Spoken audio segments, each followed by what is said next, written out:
My feeling, very strong feeling, is that we're looking at a two-phase construction site in many of the so-called Inca stone monuments. For decades, Sacsayhuamán was believed to be exactly what we saw on the surface: towering zigzag stone walls, perfectly fitted, impossibly heavy, and fully understood. That belief just collapsed. Scientists have now confirmed something that completely rewrites the site's story. The walls don't end where the stones meet the ground. They plunge deep beneath the earth, revealing a hidden structure so massive it rivals what stands above. And this isn't loose rubble or simple foundations. Advanced scans are showing layered stonework, engineered platforms, and corridors buried far below the hill, suggesting Sacsayhuamán wasn't just a fortress. It was built on top of something far older, far larger, and deliberately concealed. Before we uncover what's buried below, hit like and subscribe. Some discoveries were never meant to stay buried. What lies beneath Sacsayhuamán? Long before archaeologists brought radar equipment to the site, local legends whispered of a world beneath Sacsayhuamán, a world of hidden chambers, endless tunnels, and doorways that led to secrets the surface wasn't meant to reveal. When ground-penetrating radar was finally deployed in the 2000s by international researchers collaborating with Peruvian authorities, those whispers began to echo with eerie truth. The most basic signature that researchers would be looking for would be the foundations of circular structures. Beneath the zigzagging megalithic walls of the fortress lie anomalies, deep voids, angled chambers, and what appear to be carved tunnels stretching both downward and outward from the main plateau. In particular, beneath the Muyukmaka Tower, a central circular foundation whose purpose has baffled historians, radar imaging revealed what looked like hollowed corridors cut through solid bedrock. Some drop several meters in sharply linear patterns that don't occur naturally. This was no accident of geology. The substructures appeared not only to be artificially created, but intentionally hidden. In fact, several of the known entrances to these underground features, especially near the Chincana Grande, meaning Great Labyrinth, were officially sealed off by the government in the early 20th century. Why? Because, as reported in the Cusco archives, multiple young explorers had entered the tunnels over the years, only for some of them to never return. One chilling case, in 1923, involved a teenager whose disappearance prompted mass panic and emergency closures. The only thing found afterward was a partially collapsed interior wall and scorch marks inside a sealed cavity. No official explanation was ever given. Perhaps the most startling fact is this: some of these tunnels are said to run all the way from Sacsayhuamán to Coricancha, the former Temple of the Sun in central Cusco, over 2 kilometers away. That's not just architectural ambition, that's precision subterranean planning. Some believe the Incas merely reused much older structures built by a lost civilization. Others go further, pointing to similarities with the underground temple vaults of Egypt, or even megalithic pre-Inca sites like Tiwanaku in Bolivia. Could these tunnels have served as emergency escape routes for priests or royalty, or as smuggling paths for sacred artifacts? Or were they part of something deeper, something cosmological?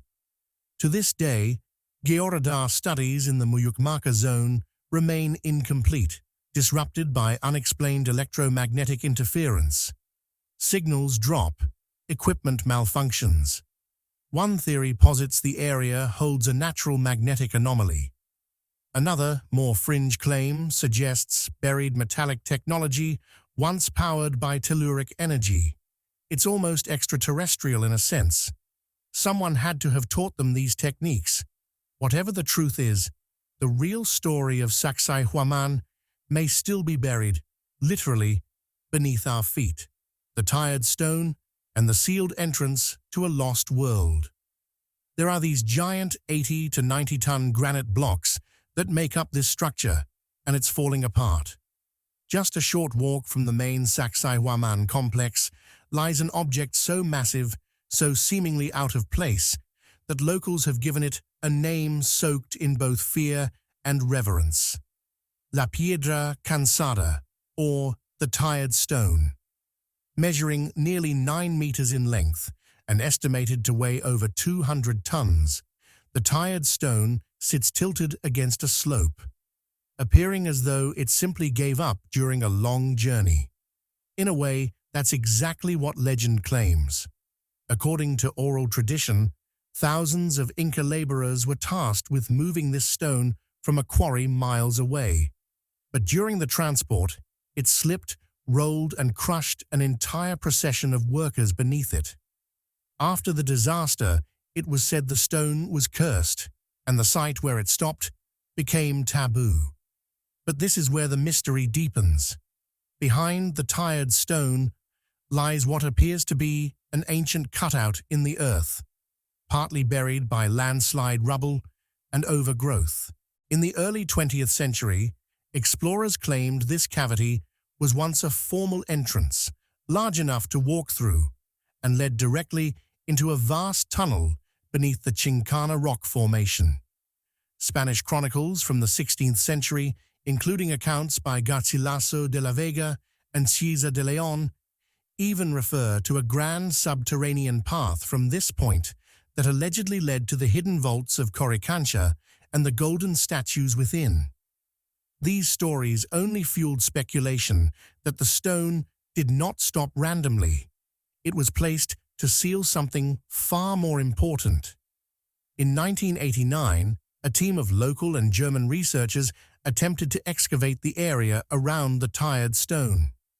According to unpublished notes from the Cusco Historical Society, they discovered a man-made cavity beneath the soil, nearly 4 meters deep, containing tool marks on the inner walls and what looked like the beginnings of a stairway. However, just days into the dig, the project was abruptly halted. The official reason was safety concerns and instability of the hillside. Unofficially, rumors spread that the researchers had uncovered inscriptions, symbols not in Quechua or Spanish, but something much older. No photographs were ever released, adding fuel to the fire. A 1996 infrared aerial scan of the area reportedly showed unnatural thermal signatures beneath the stone, suggesting a hollow chamber beneath. Despite this, no modern archaeological project has been approved to revisit the site. Why such hesitation? Some say the Peruvian government fears damaging a sacred site. Others believe it's about control, about keeping what lies beneath sealed off from the public forever. We're not finished. We're in the process of doing stuff, and just drop work, leave. Whatever happens, cataclysm, social collapse, something happened. The hidden foundation, layers that should not exist. What makes the underground mystery even more unsettling is what engineers noticed when erosion and limited excavations exposed the lowest layers beneath Sacsayhuamán's walls. These are not simple foundations. Beneath the visible zigzag megaliths lies a buried tier of construction that appears older, rougher in style, yet paradoxically more massive. In several exposed sections, the lower stones are larger than those above them, deeply anchored into bedrock, and laid out in a pattern that does not match classic Inca masonry. This violates a basic architectural rule the Incas consistently followed elsewhere. This speaks to the monumental effort and genius of the Inca world. They always refined their stonework over time, not the opposite. Geologist Dr. Kurt Haller, who studied the site's bedrock stratigraphy in the late 20th century, noted that some of these lower stones appeared to be cut directly into the living rock, as if the builders were shaping the mountain itself rather than stacking blocks on top of it. Tool marks found on these buried stones differ from those on surface walls.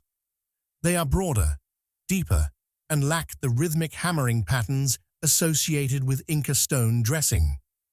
This just can't be done really with copper chisels and stone hammers. Even more puzzling, several foundation stones appear to have been placed before the upper hill was fully formed, suggesting the terrain may have been reshaped after construction began. This has led to one of the most controversial theories surrounding Sacsayhuamán, that the Incas inherited an ancient core structure and built upward on top of it, reinforcing and repurposing something far older. We're looking at a two-phase construction site in many of the so-called Inca stone monuments. Similar patterns have been observed at Ollantaytambo and Pumapunku, where highly refined Inca masonry sits directly atop cruder, deeply embedded megaliths that archaeologists struggle to date precisely. In some cases, organic material suitable for carbon dating is completely absent, leaving these lower layers effectively time-locked. Adding to the mystery, drainage channels carved into these buried levels appear far more advanced than what would be needed for surface runoff. Some channels slope inward, directing water underground instead of away from the structure.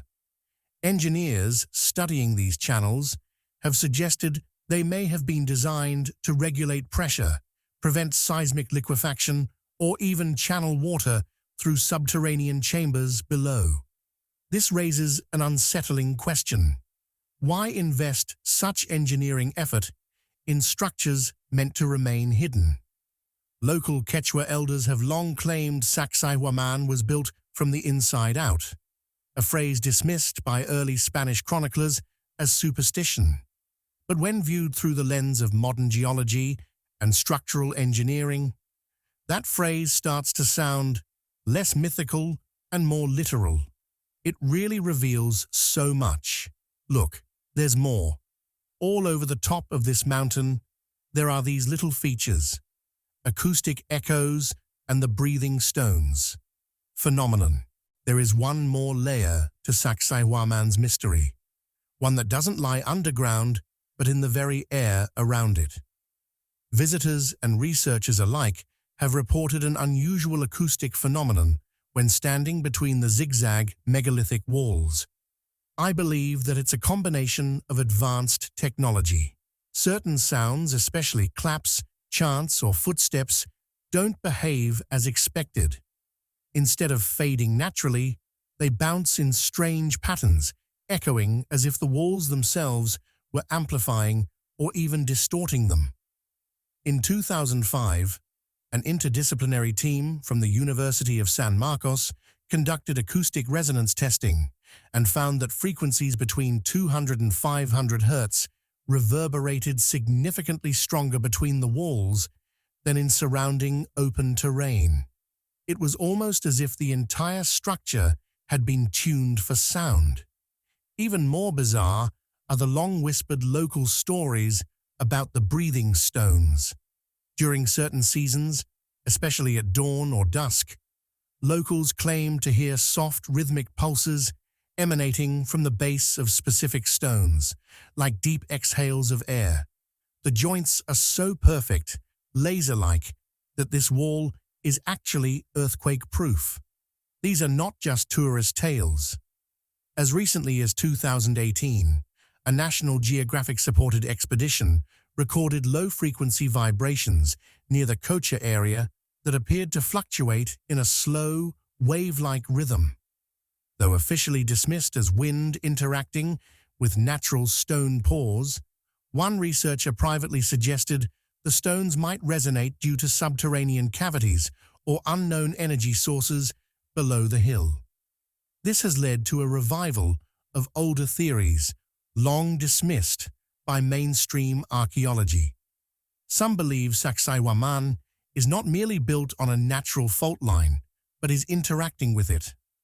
The deliberate choice of stone types, limestone above, andesite below, the interlocking designs, and the strange acoustic effects may not be religious or aesthetic, but functional.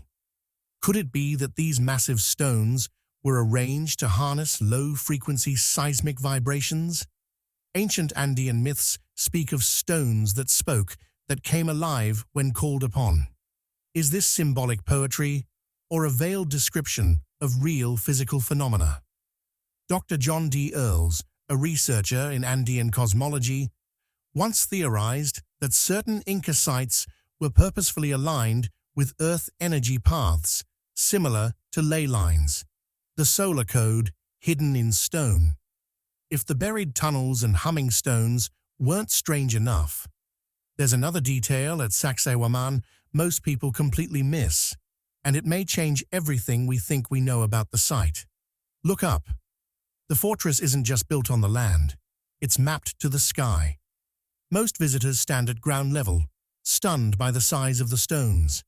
But from the right vantage point, the entire complex lines up with the sun itself.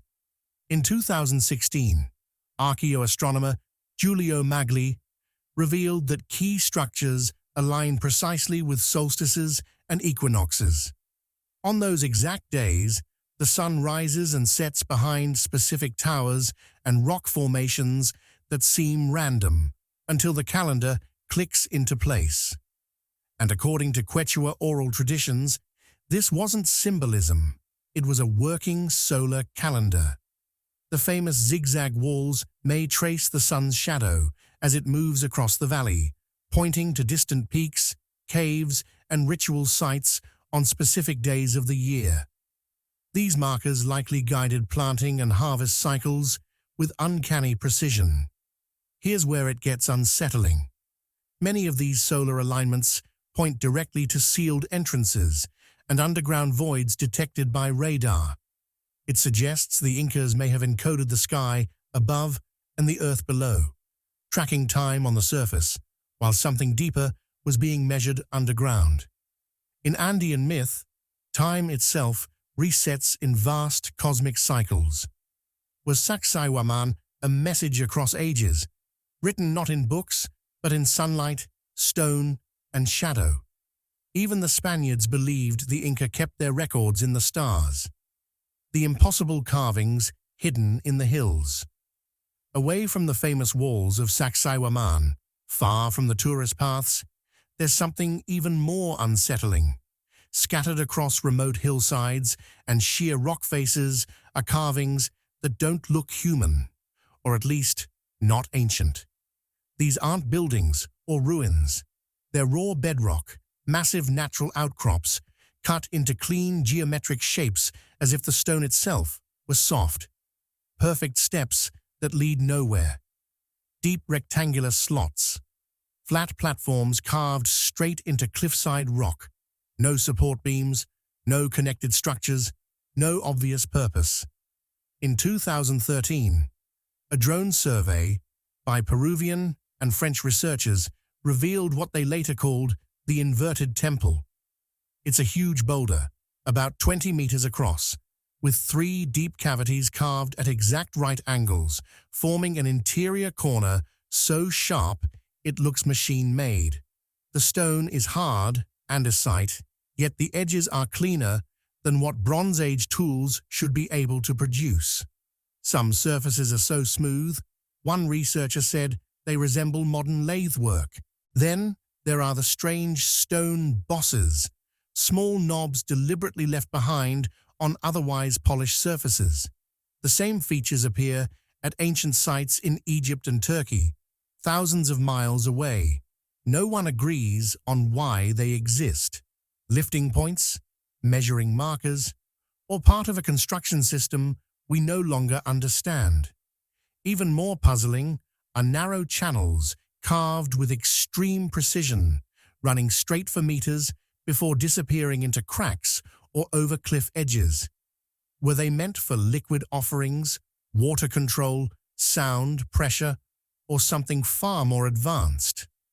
What's most disturbing is how isolated these carvings are. They stand alone, detached from the main fortress, yet their craftsmanship rivals or exceeds it. Some researchers now suspect these weren't decorations at all, but test sites, prototypes, or remnants of a lost stone-working technology that history forgot. When the stones break the compass, as if underground tunnels, impossible stonework, and solar precision weren't enough, Sacsayhuamán throws in one more twist. Its stones seem to confuse magnetism itself. For years, visitors and researchers have reported the same strange problem. Compasses simply stop behaving near certain parts of the site.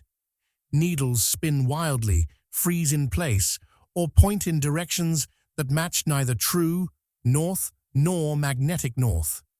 The effect is strongest near the massive outer walls and the foundations of the central towers. In 2008, Peruvian geophysicists teamed up with researchers from Kyoto University to test this properly. Using ultra-sensitive magnetometers, they detected sudden spikes and drops in the local magnetic field around specific stones, especially ones rich in iron minerals. But here's the catch. Not every similar stone caused problems. Only certain blocks, often buried deeper or placed at key zigzag angles, triggered the anomalies. Even stranger, the effects weren't constant. Sometimes they vanished completely, only to return days or weeks later. One experiment raised serious eyebrows. Near a little-known platform by the Cocha area, a drone equipped with a magnetometer briefly lost navigation control while hovering over a single polygonal joint.